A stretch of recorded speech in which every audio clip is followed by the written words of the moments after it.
If you've known me for any distinct period of time, you will know that I've talked at length over and over again about the world's continuing obsession with crossovers and SUVs.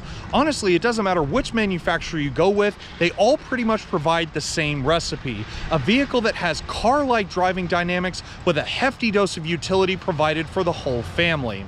Now, even though we first saw a crossover-like vehicle grace our world's roads in 1979, there is one area of the world that knows more than enough about putting crossovers in today's driveways.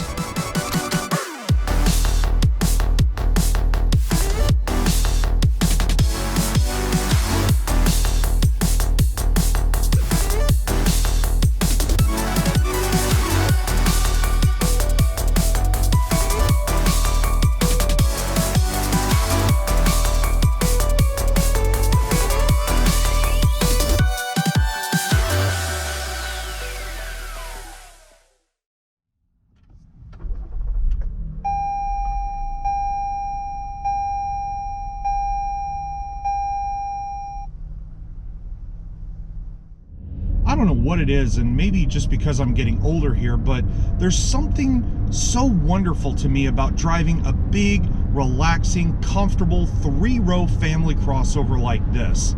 To me, it just feels right. It feels like you've come home after a long day at work, your significant other's got dinner waiting for you, and you sit back into your favorite leather-bound recliner for a very relaxing and comfortable time. I know that sounds a little bit odd, but hear me out on this. I've spent 2 times now with this new generation Toyota Highlander, and although I'm very happy to be back in the driver's seat of one of these, my experience is a little bit bittersweet because this 2022 is the last time we will see a 6-cylinder engine grace the Highlander's engine bay. And honestly, I think Toyota has made a big mistake in doing so. Why, you might ask? Well, unless you've been living under a rock for a while, you will know that for the 2023 Highlander, Toyota has scrapped the much beloved 3.5-liter 2GR FKS V6 in favor of their new 2.4-liter turbocharged 4-cylinder.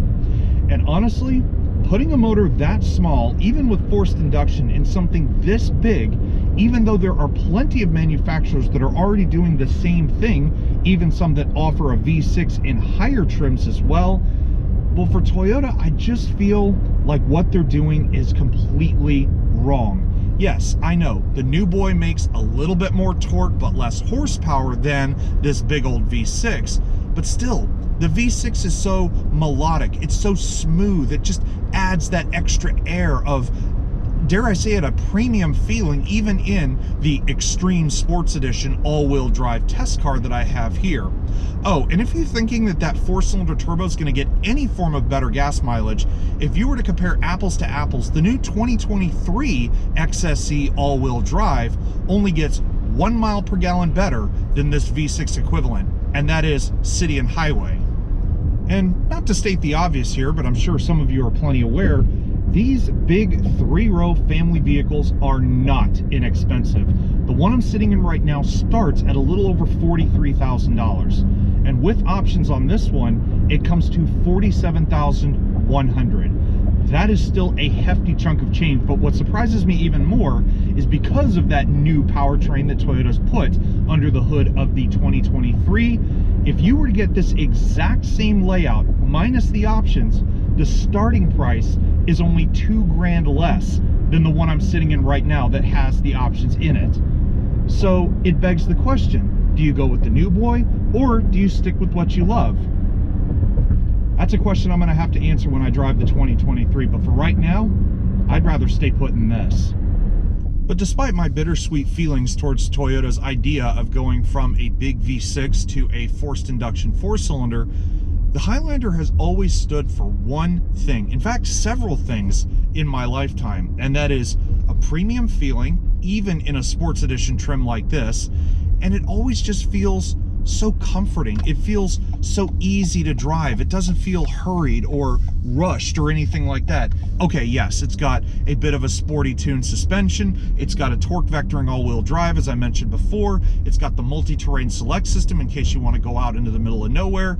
But sitting here driving at 30 miles an hour through Old Town Spring here in North Houston, it's just such a serene experience. You don't have to shout to have a conversation.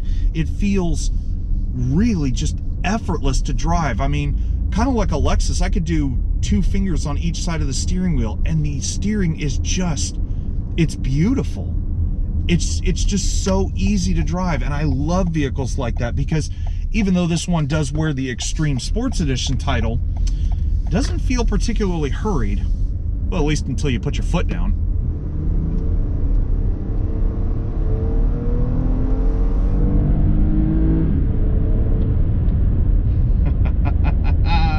Oh, I'm gonna miss this V6. That thing sounds so beautiful when you rev it all the way out.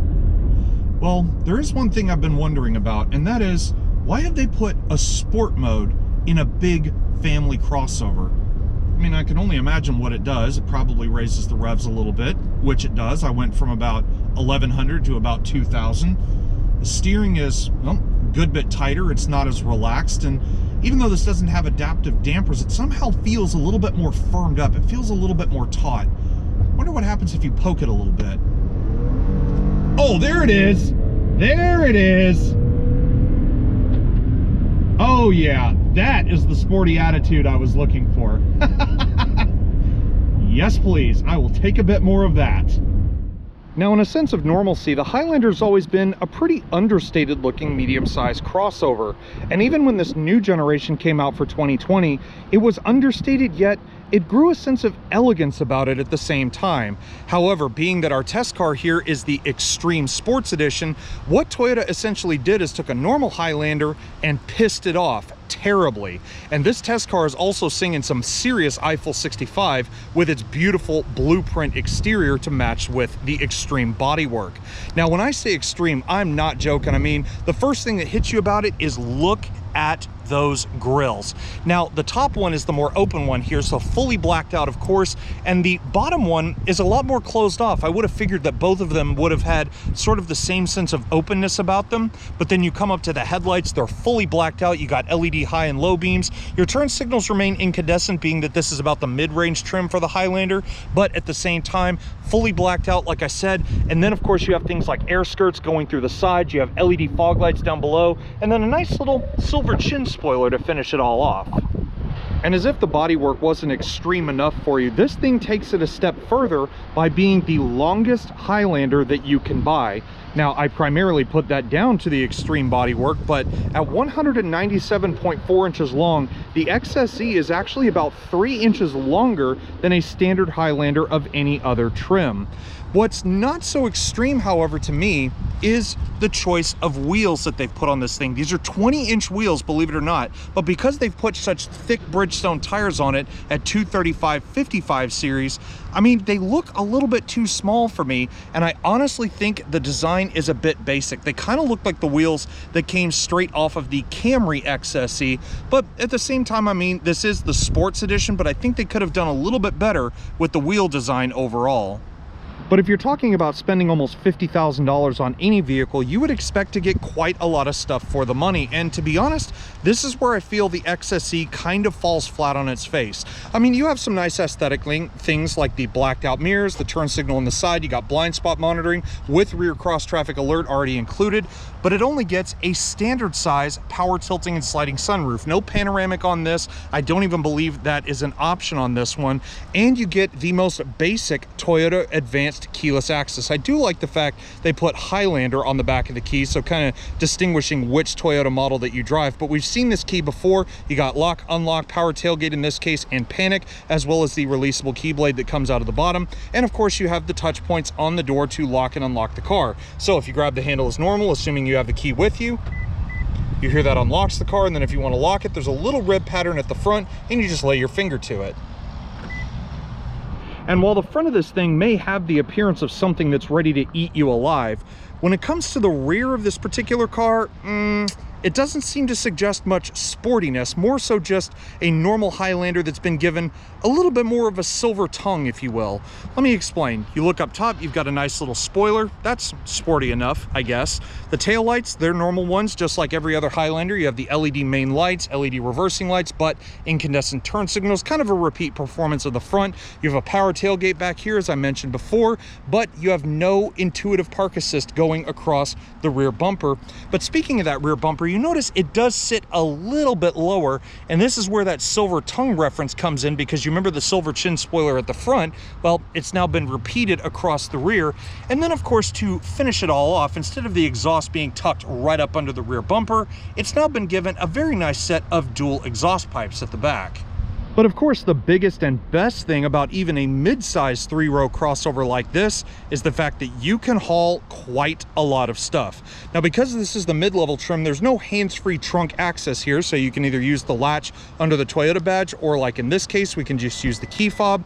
And you see, as the power tailgate majestically rises up, obviously it reveals a trunk full of trash.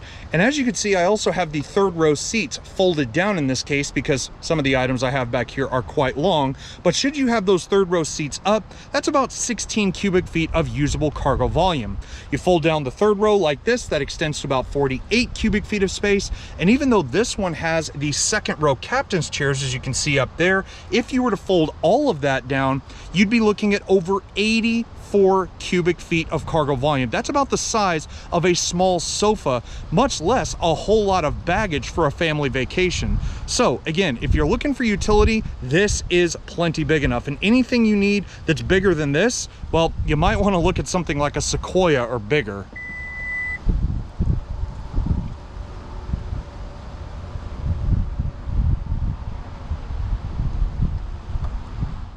Now, it's one thing to create an extreme sports edition of any Toyota product by sticking on some pretty crazy bodywork. However, as you guys saw a little bit earlier, the craziness goes beyond just having a different face. I mean, look at the color of these leather-bound seats. This bright red is definitely the craziest color I've ever seen on any 3-row family crossover. And I know there's other manufacturers out there doing red interiors, but man, something this bright? The last time I saw a color this insane, it was on a Lexus LC 500. Now, because this is not the most loaded version you can get, only the front 2 seats are heated only. There is no ventilated seat on the XSE, so that is a little bit of a downer, but everything else in here just seems relatively familiar. And what I mean by familiar is not the fact that it looks like just a Toyota parts bin catalog in here. We've actually looked at this generation Highlander before. And what I really enjoy about this is that some areas are perfectly proportioned for the size vehicle that it is.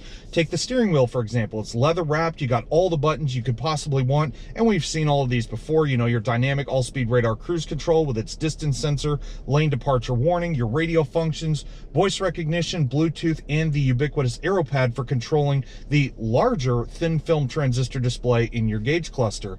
However, being that this is the mid-level trim and still costs almost 50 grand, there are quite a lot of disappointments in here at the same time.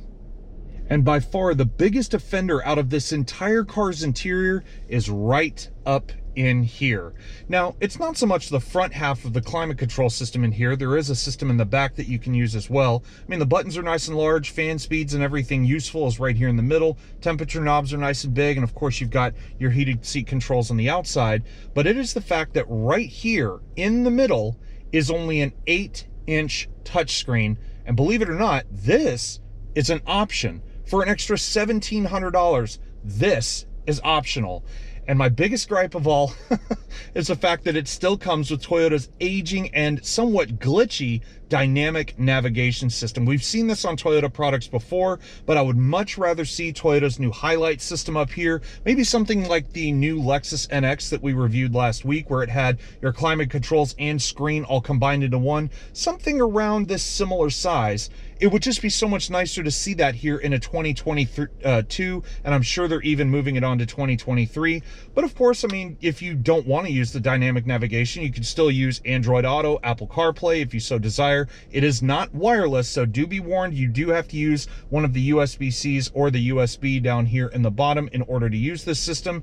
Despite the diminutive size of the screen, however, there is one saving grace with this $1,700 optional system, which is that it comes with an 11-speaker JBL audio system and an onboard subwoofer and amplifier included in the system as well. Now, I've had pretty good luck with JBL and Toyota over the years, and honestly, this one doesn't disappoint either.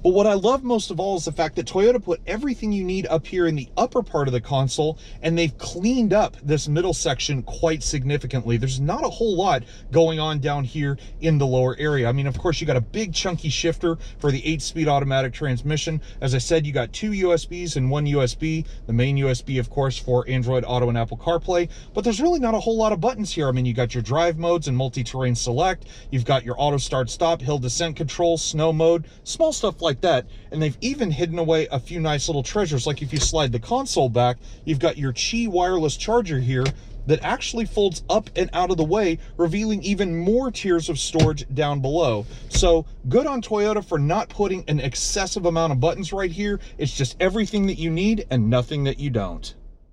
Now, just because you have a lot of the fun stuff up in the front for the driver and passengers entertainment, being in the second row here actually isn't that bad of a place to spend my time either. I don't have as much room as I would like, being the fact that I'm over 6 feet tall as a driver, so a 6-foot tall person sitting behind myself, well, it's a little cramped back here. Nonetheless, though, because I've got captain's chairs in this one, I've got things like nice little armrest. I can turn this single seat into basically an armchair. It's actually really comfortable to sit back here. I've got my own separate climate zone back here as well, so I can adjust everything to my liking, and the same goes for the third row passengers as well. And I've even got 2 little ports to charge my phone.